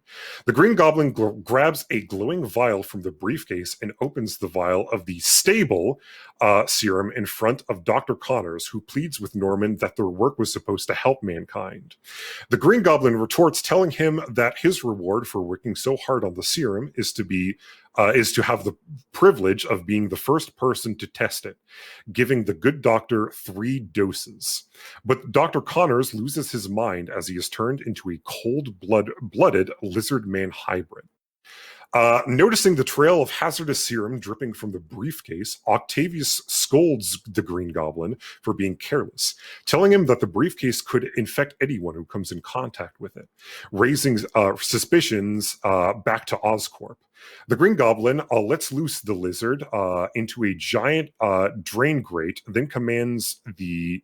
Oh, God, sorry. My mouth is getting dry. Then commands... him to follow the trail of serum and kill anyone who has come in contact with it. The Green Goblin then commands Doc Ock to ready the citywide serum dispensers. As the Sinister Two leave the set, Green Goblin begins to return to his normal ego. Norman Osborn stumbles to the ground. William Baker enters the laboratory and aids the semi-conscious Norman Osborn into standing, touching the bit of serum stained on Norman. No. Set change 3.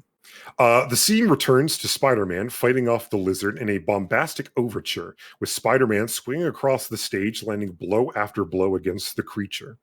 After fighting, Peter notes how sore he is from taking blows from these animal men. Looking to retreat and lick his wounds, Spider-Man makes his way for Queens, but not before stringing the lizard upside down on a lamppost for the police to collect. As the set shifts from the core of New York, Spider-Man, after a long day of web-slinging, slips out of costume in the dark and returns to the home of Aunt May in the Queens neighborhood. Aunt May welcomes Peter and dotes on him, noting how he looks bruised and beaten.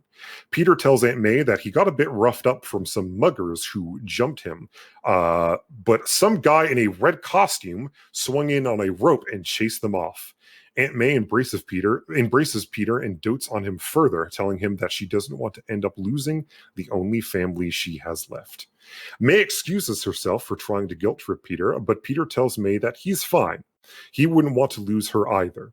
As Aunt May lets Peter go from her hug, she notices the sticky purple glowing liquid that Peter has smudged into a scratch on his face and wipes it off with a white glove. The sticky icky, the weed bong resin that Peter has on his face. Aunt May tells Peter to wash up and she'll prepare for dinner for the two of them. In separate rooms, they sing together, Picture This, lamenting at the loss of their loved ones and the struggle for them both to keep face as Spider-Man as an elderly woman who can barely afford to make ends meet, keeping these secrets from each other as to make their only living relative not have to worry about their well-being. Peter's parents and Uncle Ben, whose photographs adorn the Queen's household, also join in song as well. It's a little frightening. Their ghosts are haunting them and are telling them to kill to avenge their spirits. It's like an It when the kid's little brother is in there's a picture of it in the book and he winks at him and then blood comes out of the book. Oh yeah. Aunt May calls Peter for dinner, but tells Peter that she does not feel all too well and that he'll have to eat alone tonight as she heads for bed. As the curtains draw to a close, the theater goes for intermission, but not before the Watcher assumes the stage and informs the audience that while he cannot intervene in the lives of those who live on Earth, he does encourage the audience to try the buttered popcorn and carbonated sodas of the concession stand in the lobby. Hey. Buttered popcorn. Act 2 begins. At this point, I ran out of spoons, which is to say I didn't have enough mental fortitude to sort of flesh out a lot of this part.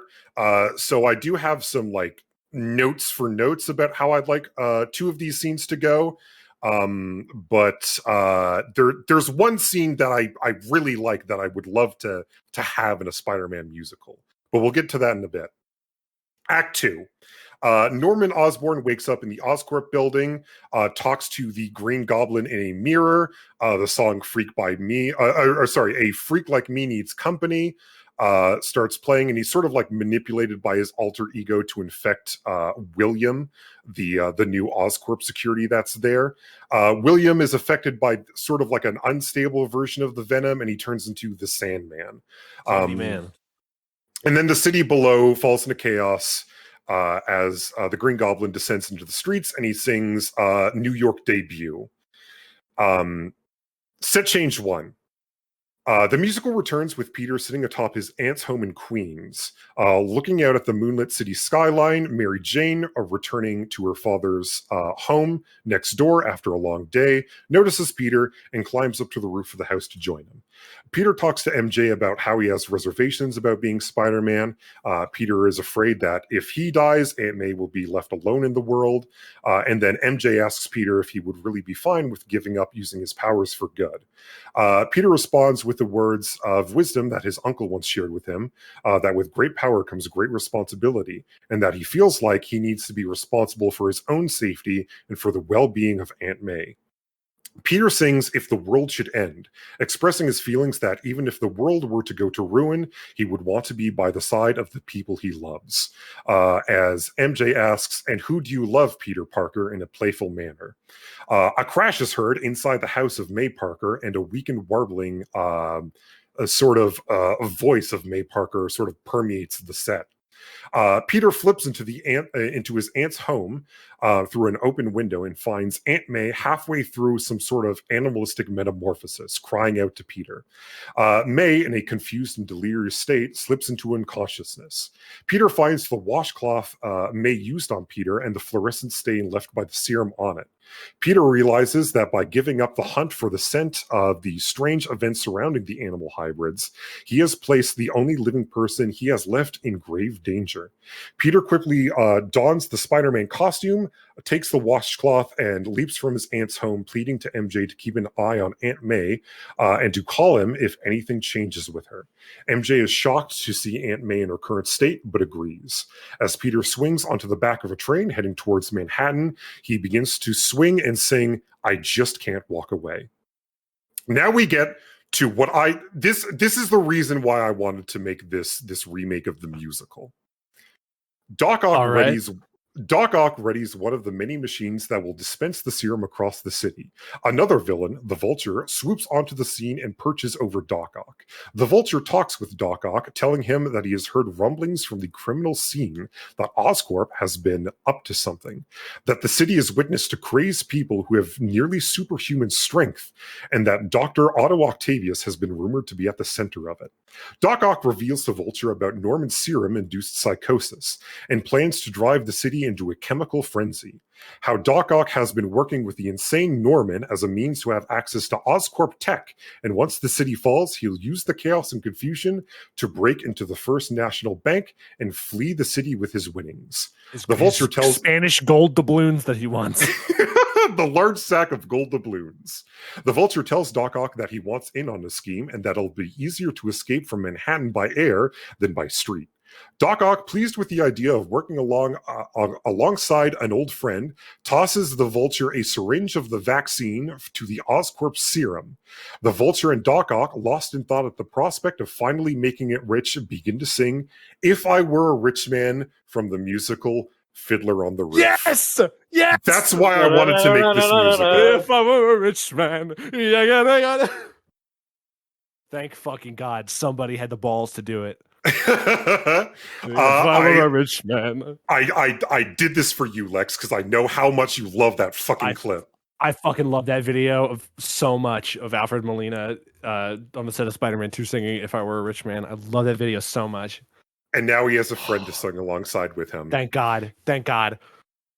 So I'll take my $75 million now to make my own musical. I can only give you 2. Well, I'll take it. Spider-Man catches a glimpse of the two villains and swings onto set, swiftly dispatching the Vulture with a kick and tangling Doc Ock in a web. Spider-Man grapples with Doc Ock and demands he starts talking. As Doc Ock begins to plead and reveals he was working for Oscorp, the serum dispenser begins to spew a purple fog, which begins to affect Doc Ock and Vulture, revealing the vaccine that the Green Goblin made does not actually work. Doc Ock, as he begins to change, asks Spider-Man how he could possibly be immune to the effects of the serum. Spider-Man realizes and explains that he is immune because the same formula must have been used on him when he was bitten by a radioactive spider. Spider-Man asks if he could use his blood as a vaccine, and to Doc Ock's shock and surprise says yes. After Spider-Man intimidates Doc Ock, he agrees to make an aerosol vaccine at Oscorp and to spread it around the city if Spider-Man saves him and the Vulture. Spider-Man swings away after injecting Doc Ock and Vulture with a small sample of his blood, and the serum's effects begin to subside. After Spider-Man leaves, Vulture asks Doc Ock if he's really going to turn good. Doc Ock explains that he's really only helping to get back at Norman, and that they can use this opportunity to rob Oscorp of some more secrets. As the set changes, we see the city of New York fall into chaos as its citizens, affected by the aerosol version of the serum, dispersed, placed around it, turn into monsters. Set change 3, again, just like a brief Sparks Note version. Fight between Green Goblin and Spider-Man. Spider-Man is told by the Green Goblin that this was all just sort of like an elaborate trap to kill Spider-Man, to see which of like his creations is the strongest. Either those citizens of New York who have been affected by the serum, or Spider-Man, who's sort of had like a filtered version of the serum. And then Sandman fights Spider-Man, but he's also trying to fight the influence of the Green Goblin, and just sort of like drags him into like maybe the sewers below or out of like an office building. And they both plummet seemingly to their death. The musical finale comes to a conclusion with Susan Baker alone in the Baker's apartment, waiting for his dad to come home, not knowing the fate that had befallen him hours ago. She sings to her teddy bear, "Turn Off the Dark," hoping that her dad will come home. The musical looks as though it will end on the death of Sandman, but a weakened Spider-Man helping a badly bruised William Baker into his apartment, apologizes to his daughter for being late again, and then the curtains close on stage. The Watcher then takes the stage for one last time and begins to speak as J. Jonah Jameson then takes over the stage in front of the confused Watchman. J. Jonah Jameson on his cell phone bellows loudly into the receiver, barking at Peter Parker that he's a hard man to track down, but he's got a job offer for him. And that's it. There's a lot of stuff missing. Obviously, like the resolution with Aunt May.